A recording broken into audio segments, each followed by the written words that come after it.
El suicidio de una cúpula. Afirmar que el FMLN convocó a su propio funeral cuando expulsó de sus filas a Nayib Bukele no es una mentira, pero tampoco es toda la verdad. Esa expulsión fue la gota que rebalsó el vaso, porque detrás había un largo proceso degenerativo. El caso concreto es que casi 5 meses después de haber expulsado a Nayib, el FMLN perdió 409.530 votos en relación a su caudal en la elección anterior.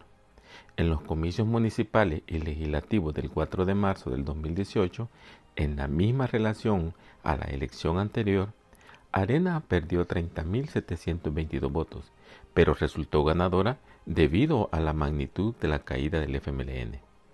En su análisis de esa situación, un editorial de la UCA señaló los datos más importantes y reveladores. Los salvadoreños expresaron mayoritariamente indiferencia ante el proceso electoral y malestar frente a la manera de hacer política partidista. Y lo manifestaron de las tres únicas maneras que un ciudadano puede hacerlo de manera cívica y democrática. Una mayoría, el 55.5% de la población, escogió no acudir a las urnas. Otros manifestaron su malestar con la clase política anulando su voto o dejándolo en blanco. Así, los que no fueron a votar, los que se abstuvieron y los que anularon su voto suman el 64.24% de la población habilitada para ejercer el sufragio. Pero, ¿por qué perdió el FMLN casi medio millón de votos? El 14 de diciembre de 1998, el periódico español El País publicó un extenso reportaje titulado Un guerrillero en Oxford, escrito por el famoso corresponsal de guerra británico John Carlin. El texto comenzaba diciendo lo siguiente: si el Che Guevara observara la tierra desde el cielo socialista, se habría sentido satisfecho de sus amadas Américas. A mediados de los 80, Fidel Castro se mantenía firme. Los insurrectos sandinistas estaban en el poder. Ronald Reagan desempeñaba el papel de logro yanqui imperialista. No obstante, el Che se habría reservado sus mejores sentimientos para la guerrilla del FMLN salvadoreño.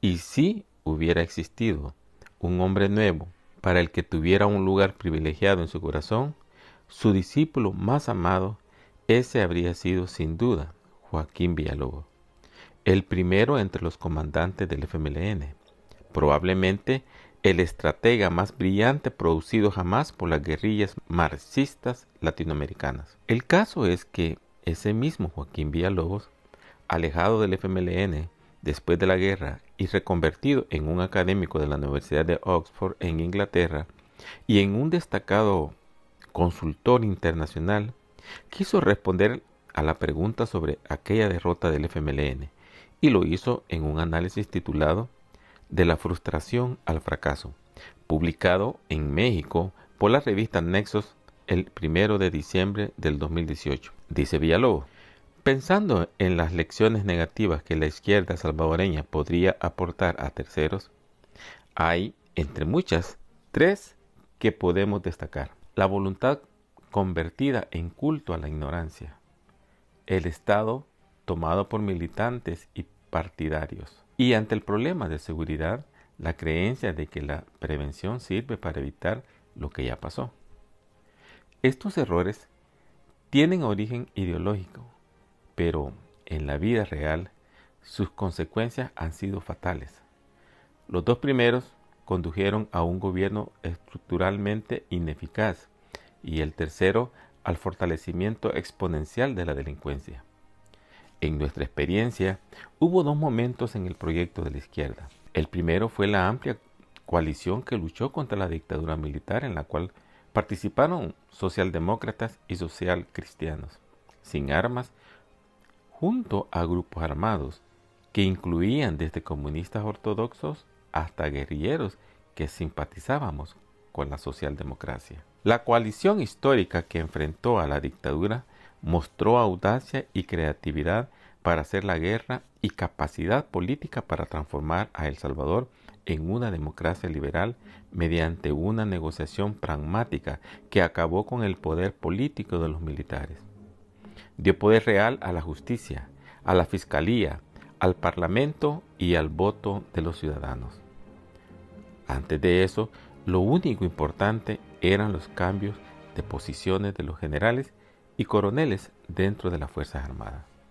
Sin embargo, para los comunistas de la coalición, el acuerdo de paz había sido una derrota y un error que dejaba pendiente el desenlace revolucionario. El conflicto entre el dogmatismo marxista y el centroizquierda fue permanente durante la guerra, pero se agravó cuando ésta terminó. Los comunistas, muchos de los cuales habían sido irrelevantes en la guerra, terminaron tomando el control del FMLN, ya convertido en partido político. La hegemonía del extremismo de izquierda acabó dando preeminencia a la voluntad y al fundamentalismo ideológico sobre el conocimiento y el pragmatismo. Se produjo en la izquierda una transición de la inteligencia a la incompetencia.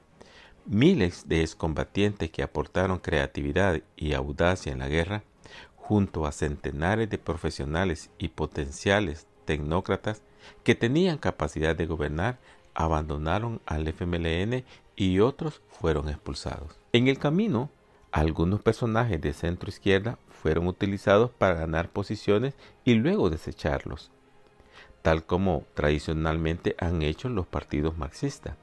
Así, instrumentalizaron a terceros que no eran del partido. El FMLN ganó la alcaldía de la capital y el primer periodo presidencial. Estos terceros fueron la táctica para lograr el propósito estratégico de que gobernaran los comunistas que supuestamente habían puesto el pellejo en la guerra. Por ese camino, Salvador Sánchez Serén, un profesor de primaria, activista sindical, sin carisma, sin capacidad de comunicar, con escasos méritos en la guerra y poseedor de una extrema pobreza intelectual, se convirtió por solo 6,000 votos en presidente de El Salvador. Como candidato lo escondieron y como presidente se escondió. Para los izquierdistas bastó su voluntad y su historia de sacrificio, pero lo central es que este presidente fue el símbolo del asalto al Estado por parte de la militancia y activistas del FMLN. La explicación ideológica a este problema reside en que el reconocimiento a los pobres como clase se convierte en culto a la ignorancia y a la pobreza, como valores permanentes más que en estado de atraso a superar. Es una visión religiosa, aparentemente inocente y compasiva, pero que le sirve perversamente a un proyecto político que requiere obediencia total. Esta obediencia es incompatible con la naturaleza crítica. Por lo tanto, el talento es considerado peligroso y la superación personal un valor derechista contrario a sus ideas. El carácter religioso de esta visión puede generar adeptos, incluso entre personajes educados que se subordinan a quienes representan la voluntad. El sacrificio, la lucha o el heroísmo no importa que se trate de líderes ignorantes, fundamentalistas o intransigentes, equivocados. Luego de este crudo diagnóstico, Joaquín Villalobos pasa a considerar el grave problema de la seguridad. Las pandillas centroamericanas son una catástrofe social que acabó convertida en un problema criminal masivo que tiene poca o ninguna conexión con el narcotráfico, pero que domina territorios en los que extorsiona, viola mujeres, asesina sistemáticamente a quienes se le oponen, impide el libre tráfico de personas, recluta a los jóvenes bajo amenazas y mantiene aterrorizados a millones de personas. La explicación de este fenómeno no es la pobreza que siempre ha estado presente. Guatemala, Honduras y El Salvador reciben cada año más de 17,000 millones de dólares en remesas, que son un subsidio directo a la pobreza. Lo que provoca que la gente huya es la incapacidad de los gobiernos de establecer su autoridad y brindar seguridad a los habitantes de extensos espacios urbanos, rurales, en los cuales las pandillas deciden a su antojo quién vive y quién muere.